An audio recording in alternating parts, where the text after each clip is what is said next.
പുതിയ ഉടമ്പടിയുടെ രക്തമാണ് നമ്മുടെ കർത്താവ് പെസഹ തിരുനാളിൽ നമുക്കായിട്ട് നൽകിയത്. എന്ന് വെച്ചാൽ പരിശുദ്ധ കുർബാന എന്ന് പറയുന്നത് ഒരു ഉടമ്പടിയുടെ ആചാരമാണ്. എന്ത് തരത്തിലുള്ള ഉടമ്പടിയാണത്? നമ്മുടെയൊക്കെ ജീവിതങ്ങളിൽ നമ്മൾ ഉടമ്പടി എഴുതാറുണ്ട്. കച്ചവടക്കാർക്ക് അത് നന്നായിട്ട് അറിയാം. അവർ ഉടമ്പടി എഴുതാറുണ്ട്. രണ്ട് പാർട്ടികൾ തമ്മിൽ അംഗീകരിച്ചെടുക്കുന്ന ഒരു കാര്യമാണ് ഉടമ്പടി. വിവാഹം ഒരു ഉടമ്പടിയാണ്. രണ്ട് ചെറുപ്പക്കാർ, ഒരു പുരുഷനും സ്ത്രീയും കൂടെ ജീവിതകാലം മുഴുവൻ ഒരുമിച്ച് ജീവിക്കാമെന്ന് കർത്താവിന്റെ സുവിശേഷത്തെ സാക്ഷിയാക്കി ഉടമ്പടി ചെയ്യുകയാണ്.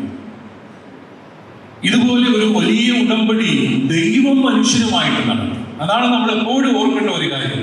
നമ്മൾ തെരഞ്ഞെടുക്കപ്പെട്ട ജനമാണെന്ന് പറയുമ്പോൾ പ്രിയപ്പെട്ട സഹോദരങ്ങളെ, നമ്മൾ ഒരിക്കലും മറക്കരുതാത്ത ഒരു കാര്യം, ദൈവം ഉടമ്പടി ചെയ്ത ഒരു ജനതയാണ് നമ്മൾ.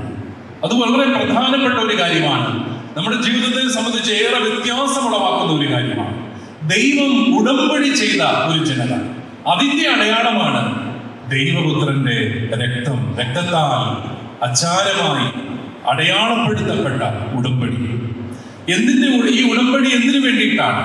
നമ്മുടെ കർത്താവ് തന്നെ നമ്മളുമായിട്ട് ഉടമ്പടി ചെയ്യും. നമ്മൾ അങ്ങോട്ട് ഉടമ്പടി ചെയ്യാൻ ചെന്നതല്ല. നമ്മുടെ കർത്താവ് തന്റെ അഗാധമായ സ്നേഹത്തിൽ മനുഷ്യകുലത്തോട് ഉടമ്പടി ചെയ്യാനായിട്ട് വരികയാണ്. എന്താണ് ഉടമ്പടി? ഞാൻ നിങ്ങളുടെ പാപങ്ങളെല്ലാം എന്നേക്കുമായിട്ട് മായ്ച്ചു കളയാൻ പോവുകയാണ്. നിങ്ങളുടെ പാപങ്ങളെല്ലാം മായ്ച്ചു കളയാൻ പോകുന്നു.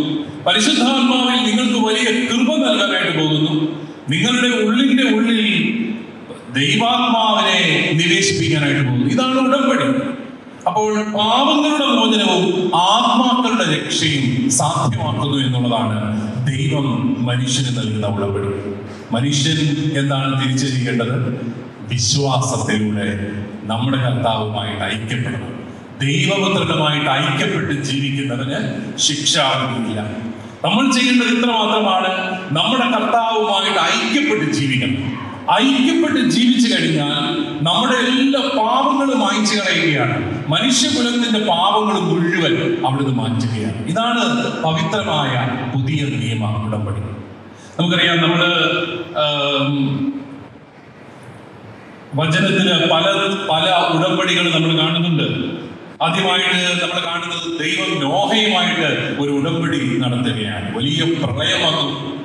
നോഹയും മക്കളുമെല്ലാം നശിച്ചു പോകും എന്നുള്ള ഒരു അവസ്ഥയിൽ ദൈവം നോഹയുമായിട്ട് രക്ഷയുടെ ഒരു ഉടമ്പടി നടത്തി. ഉടമ്പടി നടത്തിയിട്ട് ദൈവം വാഗ്ദാനം ചെയ്യുന്നത് എന്താണ്? ഇനി ഒരിക്കലും ഒരു ജലപ്രളയത്താൽ ഞാൻ പ്രപഞ്ചത്തെ നശിപ്പിക്കില്ല. ഇതാണ് പറയുന്നത്. ഇനി ഒരിക്കലും ഞാൻ പ്രളയത്താൽ ജനത്തെ ഞാൻ നശിപ്പിക്കില്ല. അങ്ങനെ ആ ഒരു ഉടമ്പടിയുടെ അടയാളമായിട്ട് മഴവില്ല് സ്ഥാപിച്ചു എന്നാണ് പറയുന്നത്. മഴവില്ല് കാണുമ്പോഴെല്ലാം ജനം ദൈവത്തിന്റെ ഈ രക്ഷയെ ഓർക്കണം. ഒരിക്കലും നിങ്ങളെ ഞാൻ നശിപ്പിക്കില്ല എന്നുള്ള വചനം ഓർക്കണം. ദൈവത്തിന്റെ വാഗ്ദാനം ഓർക്കണം. അതായിരുന്നു നോഹയുമായിട്ടുള്ള ഉടമ്പടി. പിന്നീട് നമ്മൾ കാണുന്നത് അബ്രാഹുമായിട്ട് ഒരു വലിയ ഉടമ്പടി നടത്തുന്നുണ്ട്. അബ്രാഹുമായിട്ട് ഉടമ്പടി നടത്തുന്നത് എന്താണ്? നിന്നെ ഞാനൊരു വലിയ ജനതയാക്കാൻ പോവുകയാണ്. വലിയൊരു ജനതയാക്കാൻ പോകുന്നു. ഞാൻ നിങ്ങൾക്ക് ദൈവവും നിങ്ങൾ എന്റെ ജനവുമായിട്ട് മാറും. ആ വലിയൊരു ഉടമ്പടി, അതിന്റെ അടയാളമായിട്ട് അബ്രാഹത്തോട് കർത്താവ് ഛേദനാചാരം ചെയ്യാനായിട്ട് ആവശ്യപ്പെടുന്നുണ്ട്. ഛേദനാചാരം ചെയ്ത് എല്ലാവരും ഛേദനാചാരം ചെയ്ത് ഈ കർത്താവിന്റെ തിരഞ്ഞെടുക്കപ്പെട്ട ജനമാണ് എന്നുള്ള ആ ഒരു അനുഭവത്തിലേക്ക് കടന്നു വരണം. ആ ഉടമ്പടിയുടെ അനുഭവത്തിൽ ജീവിക്കണം. മൂന്നാമതായിട്ട് നമ്മൾ മോശയുമായിട്ടുള്ള ഉടമ്പടി കാണുന്നുണ്ട്. മോശ ഇസ്രായേൽ ജനത്തെ ഈജിപ്തിലെ അടിമത്തത്തിൽ നിന്നെല്ലാം വിമോചിപ്പിച്ചു. പക്ഷെ വീണ്ടും വീണ്ടും ഈ ജനം വിഗ്രഹങ്ങളെ ആരാധിച്ചു പോകുന്നു. അങ്ങനെ ദൈവത്തിൽ നിന്ന് അകന്നു പോകുന്നു. ദൈവം മനുഷ്യനുമായിട്ട് വീണ്ടും ഒരു ഉടമ്പടി നടത്തുകയാണ്. ആ ഉടമ്പടിയുടെ അടയാളമായിട്ട്, ആ ഉടമ്പടിയുടെ വ്യവസ്ഥകളായിട്ടാണ് 10 കൽപ്പനകൾ നൽകുന്നത്. നിങ്ങൾ ഈ കൽപ്പനകൾ പാലിച്ചാൽ നിങ്ങൾ എന്റെ ജനവും ഞാൻ നിങ്ങളുടെ ദൈവവുമായിരിക്കും. അതിന്റെ അടയാളമായി എന്തായിരുന്നു? സാബത്ത് ആചരിക്കണം. സാബത്ത് ആചരിക്കണം. 7 ദിവസത്തിൽ ഒരു ദിവസം നിങ്ങൾ ദൈവത്തിന് മാറ്റിവെക്കണം. ദൈവമാണ് നിങ്ങളെ അടിമത്തത്തിൽ നിന്ന് വിമോചിപ്പിച്ചതെന്ന് നിങ്ങൾ എന്നും എല്ലാ കാലത്തും സമയമുള്ള കാലത്തോളം വർഷങ്ങളുള്ള കാലത്തോളം, ആഴ്ചകളുള്ള കാലത്തോളം നിങ്ങൾ ഓർക്കണം, ഒരു ദിവസം ദൈവത്തിന് വേണ്ടി മാറ്റിവെക്കണം. സാബത്ത് ആചരിക്കുന്ന ജനം ഉടമ്പടി ചെയ്ത ജനത്തിന്റെ അടയാളമായിരിക്കും. അവിടെ അതിനെ, ആ ബലിയെ അവിടുന്ന് മുദ്ര വയ്ക്കുന്നത് മൃഗങ്ങളുടെ രക്തം കൊണ്ടാണ്. മൃഗങ്ങളെ ബലി കഴിച്ച് അതിന്റെ പകുതി രക്തം അൾത്താരയിലും പകുതി ജനങ്ങളുടെ മേലും തളിക്കണം. അങ്ങനെയാണ് ആ ഉടമ്പടി മുദ്രിതമാകുന്നത്. എന്നാൽ പുതിയ നിയമത്തിലേക്ക് കടന്നു വരുമ്പോൾ ഈ പഴയ നിയമത്തിലെ ഉടമ്പടികളെല്ലാം ജനം അതെല്ലാം ലംഘിക്കുന്നുണ്ട്. ദൈവം വിശ്വസ്തനായി ജനത്തിന്റെ പിന്നാലെ നടക്കുകയാണ്. പ്രിയപ്പെട്ടവരെ, നമ്മളൊക്കെ ഒരു സാധാരണ ദൈവസങ്കല്പത്തിൽ ചിന്തിച്ചാൽ നമുക്കൊരിക്കലും നമ്മുടെ ദൈവത്തെ മനസ്സിലാക്കാനാവില്ല. നമ്മൾ ഒത്തിരി മതങ്ങളുടെ ഇടയിൽ ജീവിക്കുമ്പോൾ എല്ലാവരെയും പോലെയുള്ള ഒരു ദൈവമാണ് നമ്മുടെയും ദൈവമാണെന്ന് എന്ന് ചിന്തിച്ചാൽ നമുക്കൊരിക്കലും നമ്മുടെ ദൈവത്തെ മനസ്സിലാവില്ല. ദൈവം എന്നും വിശ്വസ്തനായി മനുഷ്യന്റെ പിന്നാലെ നടക്കുകയാണ്. സ്നേഹിച്ച് സ്നേഹിച്ച് സ്നേഹിച്ച് പിന്നാലെ നടക്കുന്ന ഒരു ദൈവം. ഏത് മാനുഷിക യുക്തി കൊണ്ടാണ് ഈ ദൈവത്തെ നമുക്ക് മനസ്സിലാക്കാൻ പറ്റുക? അങ്ങനെ മനുഷ്യൻ നിരന്തരമായിട്ട് ദൈവമായിട്ടുള്ള ഉടമ്പടി ലംഘിക്കുകയാണ്. ജെറമിയായുടെ പുസ്തകം 31-ാമത്തെ അധ്യായത്തിൽ നമ്മൾ വായിക്കുന്നുണ്ട് പുതിയ ഒരു ഉടമ്പടിയെ കുറിച്ച്. കർത്താവ് അരുളി ചെയ്യുന്നു, ഇസ്രായേൽ ഗോത്രത്തോടും യൂദ ഗോത്രത്തോടും ഞാനൊരു പുതിയ ഉടമ്പടി ചെയ്യുന്ന ദിവസം വരുന്നു. ആ ഉടമ്പടി ഇതായിരിക്കും, ഞാൻ എന്റെ നിയമം അവരുടെ ഉള്ളിൽ നിക്ഷേപിക്കും. അതായിരിക്കും ഉടമ്പടി. പുതിയ നിയമത്തിലെ ഉടമ്പടിയെ കുറിച്ച് പറയുന്നത് എന്താണ്? ഞാൻ എന്റെ നിയമം അവരുടെ ഉള്ളിൽ നിക്ഷേപിക്കും, അവരുടെ ഹൃദയത്തിൽ എഴുതും, ഞാൻ അവരുടെ ദൈവവും അവരെന്റെ ജനവുമായിരിക്കും. എസെക്കിയേലിന്റെ പുസ്തകം 36-ാമത്തെ അധ്യായത്തിലും പുതിയ ഉടമ്പടിയെ കുറിച്ച് പറയുന്നുണ്ട്. അതെന്താണ് പറയുന്നത്? ഒരു പുതു ചൈതന്യം ഞാൻ നിക്ഷേപിക്കും, എന്റെ ആത്മാവിനെ ഞാൻ നിങ്ങളിൽ നിവേശിപ്പിക്കും. പ്രിയപ്പെട്ടവരെ, ഈ ഉടമ്പടിയാണ് ഈശോ മിശിഹായിൽ പൂർത്തിയാകുന്നത്. നമ്മുടെ കർത്താവ് മനുഷ്യനായി മനുഷ്യ രൂപമെടുത്തുകൊണ്ട് നമ്മളോടുള്ള അഗാധമായ സ്നേഹത്തെ പ്രതി സ്വയം സമർപ്പിക്കുകയാണ് മനുഷ്യകുലത്തിന് വേണ്ടി. മനുഷ്യകുലത്തിന് വേണ്ടി ഏതറ്റം വരെയും പോകാൻ തയ്യാറാകുന്ന ഒരു ദൈവം. ആ ദൈവം മനുഷ്യനുമായിട്ട് ഒരു ഉടമ്പടി ചെയ്യുകയാണ്. അവിടുത്തെ ജീവരക്തത്താൽ അവിടുന്ന് ഒരു ഉടമ്പടി ചെയ്യുകയാണ്. എന്തിനു വേണ്ടിയിട്ടാണ് ഈ ഉടമ്പടി? ഉടമ്പടിയുടെ ഉത്തരവാദിത്തങ്ങൾ എന്താണ്? ദൈവത്തിന്റെ ഭാഗത്ത് എന്താണ് ചെയ്യുക? നമ്മുടെ കർത്താവ് നമ്മുടെ പാപങ്ങളെല്ലാം മോചിക്കുന്നു, ആത്മാക്കളെ രക്ഷിക്കുന്നു, ശിക്ഷാവിധിയിൽ നിന്ന് നമ്മളെ വിമോചിപ്പിക്കുന്നു, നമുക്ക് രക്ഷ നൽകുന്നു. നമ്മൾ എന്താണ് ചെയ്യേണ്ടത്? വിശ്വാസത്തിൽ അവനുമായി ഐക്യപ്പെട്ട് ജീവിക്കണം. വിശ്വാസത്തിൽ അവനുമായിട്ട് ഐക്യപ്പെട്ട് ജീവിക്കണം.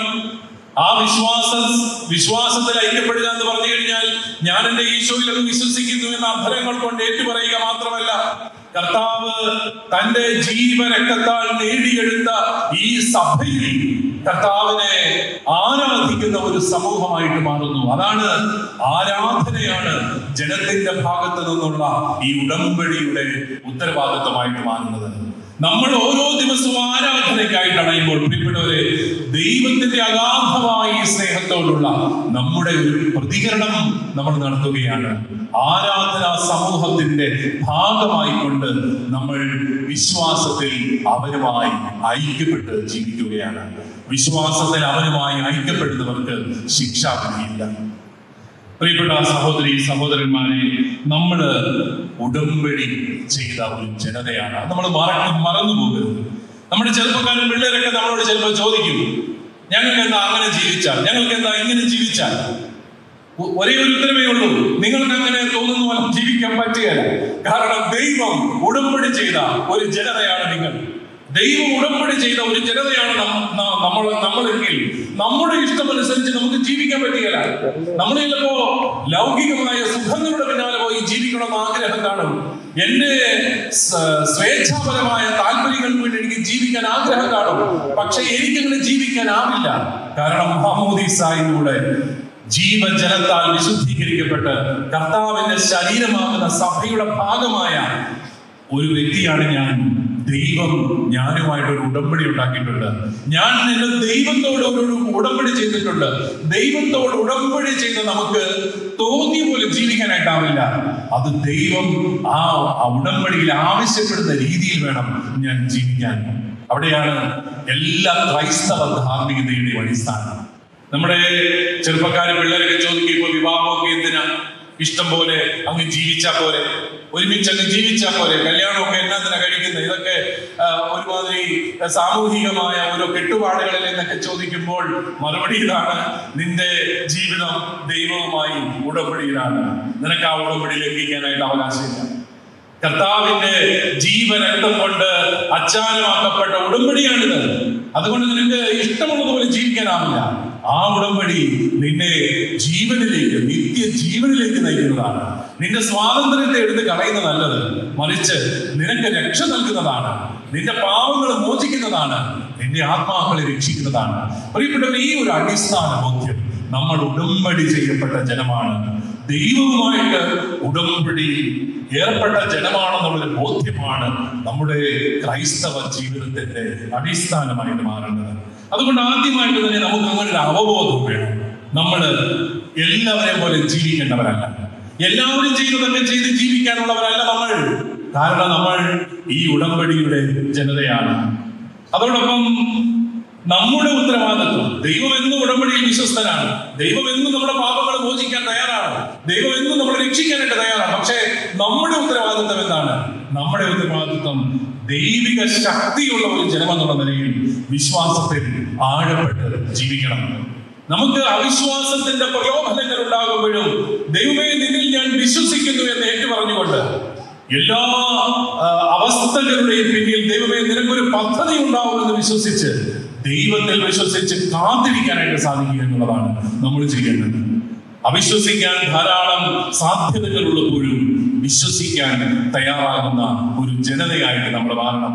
അതോടൊപ്പം നമ്മുടെ കർത്താവ് നമുക്ക് നൽകിയ പുതിയ നിയമത്തിലെ കൽപ്പനകൾ നമ്മൾ പാലിക്കണം. എന്താണത്? 2 കൽപ്പനകൾ. പഴയ നിയമത്തിലെ 10 കൽപ്പനകളും സംഹരിച്ചുകൊണ്ട് നമ്മുടെ കർത്താവ് പറഞ്ഞു 2 കൽപ്പനകൾ നമുക്ക് തന്നു. ഏതൊക്കെയാണത്? നിന്റെ ദൈവമായ കർത്താവിനെ നീ പൂർണ്ണ ഹൃദയത്തോടെ സ്നേഹിക്കണം, അതുപോലെ നിന്റെ സഹോദരനെ നീ സ്നേഹിക്കണം. അവിടെയാണ് ഈ പാദങ്ങൾ കഴുകുന്ന സ്നേഹത്തിന്റെ ഉദാത്തമായ ഒരു ഉദാഹരണം കർത്താവ് നമുക്ക് കാട്ടിത്തരുന്നത്. പാദങ്ങൾ കഴുകുന്ന, പരസ്പരം പാദങ്ങൾ കഴുകുന്നവരാവണം, സ്നേഹത്തിന്റെ ശുശ്രൂഷകരാവണം. പ്രിയപ്പെട്ട സഹോദരങ്ങളെ, നമ്മുടെ സമൂഹത്തിലും സഭയിലും എല്ലാം നമ്മളിന്ന് നോക്കിയാൽ വിദ്വേഷം പരത്തുന്ന ഒത്തിരി ശക്തികളെ നമുക്ക് കാണാനായിട്ട് സാധിക്കും. പ്രത്യേകിച്ച് നമ്മുടെ സാമൂഹ്യ മാധ്യമങ്ങളിലേക്കൊക്കെ നോക്കിയാൽ നിസ്സാരമായ കാര്യങ്ങൾ പറഞ്ഞ് പെരുപ്പിച്ച് സമൂഹങ്ങൾ തമ്മിൽ വെറുപ്പിലും വിദ്വേഷത്തിലും ആഴ്ത്തുവാനായിട്ട് ഉള്ള പരിശ്രമങ്ങൾ നമുക്ക് എവിടെയും കാണാം. ലോകത്ത് എത്രയോ സ്ഥലങ്ങളിലാണ് ഇന്ന് യുദ്ധം നടക്കുന്നത്. നമ്മുടെയൊക്കെ സമൂഹത്തിൽ, നമ്മുടെ സഭയിലും നമുക്കത് കാണാനായിട്ട് സാധിക്കും. സഭയിലും അനൈക്യമൊക്കെ ഉള്ളിടങ്ങളിൽ നമുക്ക് കാണാൻ പറ്റുന്ന ഒരു കാര്യം അനാവശ്യമായി വിദ്വേഷ പ്രചരണമാണ്. വിദ്വേഷം പ്രചരിപ്പിച്ചാൽ അല്ലാതെ സഭയുടെ കൂട്ടായ്മയെ തകർക്കാനാവില്ല. അതുകൊണ്ട് ഓരോരോ വാർത്തകൾ പറഞ്ഞ് ഓരോരോ വ്യാഖ്യാനങ്ങൾ നൽകി അസത്യങ്ങൾ പ്രചരിപ്പിച്ച് സഭയിൽ അസ്വസ്ഥതകൾ ഉണ്ടാക്കാനായിട്ട് കിണഞ്ഞു പരിശ്രമിക്കുന്നവരുണ്ട്. ചിലപ്പോഴെങ്കിലും അവർ വിജയിക്കുന്നത് പോലൊക്കെ നമുക്ക് തോന്നുകയും ചെയ്യും. അതോടൊപ്പം നമ്മുടെ സമൂഹത്തെയും വിഭജിക്കാനായിട്ട് പരിശ്രമിക്കുന്നവരുണ്ട്. മതത്തിന്റെയൊക്കെ അടിസ്ഥാനത്തിൽ സമുദായങ്ങളെ തമ്മിൽ ഭിന്നിപ്പിക്കാനായിട്ടുള്ള പരിശ്രമങ്ങൾ ഇന്ന് ധാരാളമായിട്ട് നടക്കുന്നുണ്ട്. നമ്മളത് തിരിച്ചറിയണം. കാരണം നമ്മുടെ ക്രൈസ്തവ സമൂഹം വളരെ ഒരു ന്യൂനപക്ഷമായിട്ട് പോലും ഈ ഇന്ത്യ മഹാരാജ്യത്ത് ഇത്രയധികം വലിയ ഒരു സ്വാധീനം ചെലുത്താൻ സാധിച്ചത് പ്രിയപ്പെട്ടവരെ സ്നേഹത്തിന്റെ സംസ്കാരം നമ്മൾ എല്ലായിടത്തും പരത്തിയതുകൊണ്ടാണ്. സ്നേഹത്തിന്റെ സംസ്കാരം പരത്തിയതുകൊണ്ട് മാത്രമാണ്. അതുകൊണ്ടാണ് വിദ്വേഷത്തിന്റെ സംസ്കാരം പരത്താൻ ആഗ്രഹിക്കുന്നവരെയും പരിശ്രമിക്കുന്നവരെയും തിരിച്ചറിയാനായിട്ട് നമുക്ക് സാധിക്കണം. നമ്മുടെ കേരളത്തിൽ ക്രൈസ്തവ സമൂഹം മറ്റൊരു മതസമൂഹത്തിനും ഒരു സമുദായത്തിനും എതിരല്ല എന്നുള്ളത് നമ്മൾ ഓരോരുത്തരും നമ്മുടെ മനസ്സിൽ സൂക്ഷിക്കണം. നമ്മൾ ഒരിക്കലും ആർക്കും എതിരല്ലായിരുന്നു എന്നുള്ളതാണ് വാസ്തവം. നമ്മൾ സ്കൂൾ പണിതപ്പോൾ എല്ലാവർക്കും വേണ്ടിയിട്ടാണ്. നമ്മൾ പള്ളി പണിയുമ്പോൾ ഈ വാതിലുകളെല്ലാം തുറന്നിട്ടിരിക്കുകയാണ്.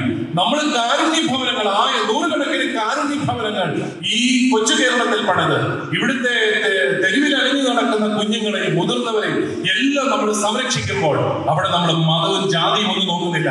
എല്ലാവർക്കും വേണ്ടിയിട്ടാണ് നമ്മൾ ഇത് ചെയ്തത്. നമ്മൾ ആദരാലയങ്ങൾ ആരംഭിച്ചത് എല്ലാവർക്കും വേണ്ടിയിട്ടാണ്. ഇതാണ് ക്രൈസ്തവ സന്ദേശം എന്ന് പറയുന്നത്. ഈ സന്ദേശം ജീവിക്കുന്ന ഒരു സമൂഹത്തെ കേവലം വളരെ ഇടുങ്ങിയ അതിജീവനത്തിൻ്റെതായ ചിന്തകൾ കൊണ്ടുവന്ന് ഭീഷണിപ്പെടുത്തിക്കൊണ്ട് ആരൊക്കെയോ നമുക്ക് ഭീഷണിയാണ് എന്നുള്ള ഒരു ആവരണമെല്ലാം സൃഷ്ടിച്ച് നമ്മളെ നമ്മളെ വിദ്വേഷത്തിലാഴ്ത്തുന്ന ഒരു പ്രവണതയ്ക്ക് നമ്മൾ ഇന്ന് കാണുന്നുണ്ട്. പ്രിയപ്പെട്ടവരെ, ക്രൈസ്തവൻ ആരെയും ഭയമില്ല എന്നുള്ളതാണ് വാസ്തവം. ദൈവം കൂടെ നടക്കുന്ന ഒരു സമൂഹത്തിന് ആരെയാണ് ഭയം? ദൈവം കൂടെയുള്ളപ്പോൾ നമ്മൾ ആരെയാണ് പേടിക്കേണ്ടത്? നമ്മൾ ഒറ്റ ഒരാളെ ഉള്ളെങ്കിൽ നമ്മൾ ആരെയും പേടിക്കേണ്ട കാര്യമില്ല. കാരണം ദൈവവുമായിട്ട് ഉടമ്പടി ചെയ്ത ഒരു സമൂഹമാണ് നമ്മൾ കർത്താവുമായിട്ട് ഉടമ്പടി ചെയ്തിട്ടുണ്ടെങ്കിൽ, ആ കർത്താവ് ലോകാവസാനം വരെ നമ്മുടെ കൂടെ ഉണ്ടെങ്കിൽ, നമ്മൾ എന്തിനാണ് മറ്റുള്ളവരെ ഭയപ്പെടുന്നത്? നമ്മൾ എന്തിനാണ് മറ്റുള്ളവരെ ഭീഷണിയായിട്ട് കാണുന്നത്? അതുകൊണ്ട് നമുക്ക് ഭീഷണികളില്ല. നമുക്ക് സ്നേഹത്തിന്റെ ആ ഒരു ചൈതന്യം പ്രസരിപ്പിക്കുക എന്നുള്ളത് മാത്രമേ.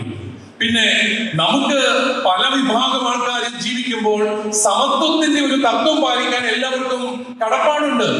അത് ലംഘിക്കപ്പെടുമ്പോഴൊക്കെ അത് അവരുടെ ശ്രദ്ധയിൽപ്പെടുത്താറുണ്ട്. പക്ഷെ അതൊരിക്കലും സമുദായങ്ങളെയോ സമൂഹങ്ങളെയോ മതവിശ്വാസങ്ങളെയോ അകറ്റുന്ന ഒന്നല്ല എന്നുള്ള ഒരു വലിയ തിരിച്ചറിവിലേക്ക് നമുക്ക് കടന്നു വരാനായിട്ട് സാധിക്കണം.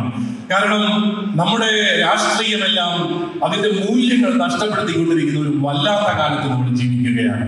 രാഷ്ട്രീയമായ മുതലെടുപ്പിന് വേണ്ടി ഏതു വിധേനയും സമുദായങ്ങളെ എതിർചേരിയിലാഴ്ത്താനും യുദ്ധസമാനമായ സാഹചര്യങ്ങൾ ഉണ്ടാക്കാനും എല്ലാം പരിശ്രമിക്കുമ്പോൾ നമ്മൾ ഈ ആത്മീയമായ ബോധ്യങ്ങളിൽ ആഴപ്പെട്ട് യഥാർത്ഥ ക്രൈസ്തവ വിശ്വാസം എന്താണെന്ന് തിരിച്ചറിഞ്ഞ് ആ സ്നേഹത്തിന്റെ സംസ്കാരത്തിൽ ആയിരിക്കാൻ സാധിക്കുന്നില്ലെങ്കിൽ നമുക്കും ഈ ക്രൈസ്തവരായിരിക്കുന്നതിന്റെ അർത്ഥം മനസ്സിലാവില്ല. ആകയാൽ പ്രിയപ്പെട്ടവരെ, നമ്മുടെ കർത്താവ് ഉടമ്പടി ചെയ്ത ഒരു ജനമാണ്. സവിശേഷതകൾ ഒത്തിരിയുള്ള ഒരു സമൂഹമാണ്. അത് വിശ്വസിക്കാനും നമ്മുടെ കർത്താവുമായിട്ടുള്ള ഉടമ്പടി നമ്മുടെ ഭാഗം അത് പൂർത്തീകരിക്കാനും എല്ലാം സാധിക്കണം. ഓരോ പരിശുദ്ധ കുർബാനയും ആ ഉടമ്പടിയെ കുറിച്ച് നമ്മളെ ഓർമ്മിപ്പിക്കുന്നു. ആ ഉടമ്പടി പാലിക്കാനുള്ള കരുത്ത് നമുക്ക് നൽകുകയാണ്. അതുകൊണ്ട് ഇന്ന് പരിശുദ്ധ കുർബാനയുടെ സ്ഥാപനമൊക്കെ പ്രത്യേകമായിട്ട് നമ്മൾ അനുസ്മരിക്കുമ്പോൾ നമുക്കും ഈ ഒരു വലിയ അവബോധത്തിൽ ദൈവവുമായി ഉടമ്പടി ചെയ്ത ജനമാണ് എന്ന അവബോധത്തിൽ വളരാനും അതിനനുസരിച്ച് നമ്മുടെ ജീവിതങ്ങളെ ക്രമീകരിക്കാനും എല്ലാം നമുക്ക് പരിശ്രമിക്കാം. സ്നേഹത്തിന്റെ വലിയൊരു സന്ദേശവും സംസ്കാരവും എല്ലാം പ്രചരിപ്പിക്കാനായിട്ട് നമുക്ക് പരിശ്രമിക്കാം. അതിലൂടെ നമ്മുടെ കർത്താവ് നമുക്ക് നൽകിയ കൃപകളെ എന്നും നന്ദിയോടുകൂടി നമുക്ക് ഓർക്കാം. ദൈവം നമ്മളെ എല്ലാവരെയും സമൃദ്ധമായി അനുഗ്രഹിക്കട്ടെ.